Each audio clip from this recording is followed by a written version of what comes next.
Over to you. Tell us more about what you learned about working in the camps and how you've put together the program that are helping the youth. And also, if you could kind of interweave in, because you're in one camp, but I know that's not the only camp you plan to be in. This is something that you're hoping will spread to many places in the world. So over to you.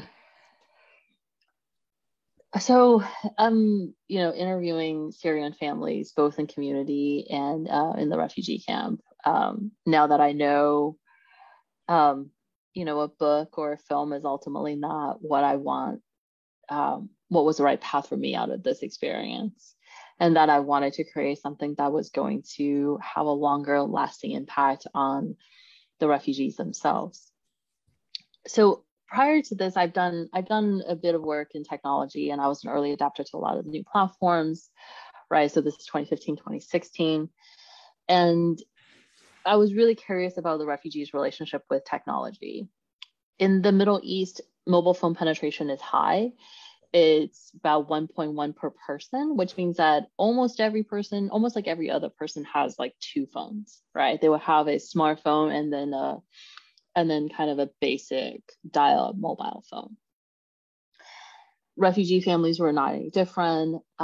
Every family I interviewed had at least one mobile phone. Whether they had a smartphone or a regular dial-up mobile was a matter of socioeconomics, right? But a heads of household always had a phone. And at the same time, I was reading reports about how phones were often the only personal belonging that they carried with them besides their clothes as they escaped Syria. And then the United Nations had put out a report saying that they were finding globally refugees were spending upwards of 33% of their limited disposable income on connectivity, as in they're paying. Oh my goodness. So 1/3 online income. Oh my gosh. That's a tremendous amount of money to spend when you don't have a lot of money to start with. So everything here tells me that the mobile phone and this connectivity was really important to them. So then the questions becomes, what did you do with it? And so I would ask the family, I would say, hey, do you have a mobile phone? They're like, yes, I do. And they bring it out and they show it to me. I'm like, that's great. Awesome. Right. Like, what did you do with it? I would ask. And they say, oh, I'm on Facebook, WhatsApp, and Instagram. I was like, hey, that's great. I am too. Right. As am I. Right. What else did you do with it? And then on that third question, they would get stumped and they'd be like, what do you mean? What else I did with it? Like, what else do you do with your phones other than Facebook, Instagram, and WhatsApp? And they're not really sure what I'm asking. And they're like, what do you mean? That is all I do with it. I was like, okay, that's cool, right? That's cool. And now the parents will want to talk to me about their kids' education and how worried they are of it. Prior to the civil war and the conflict, Syria had the highest literacy rate amongst all countries in the Middle East. It was at 86%, on par with the United States.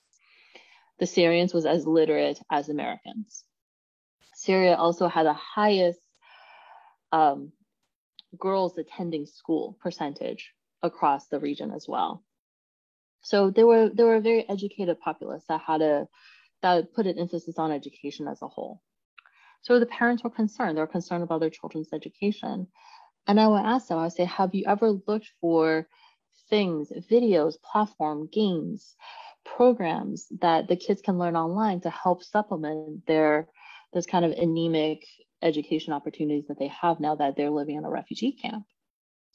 Even something as simple as a language app, right? Like Duolingo.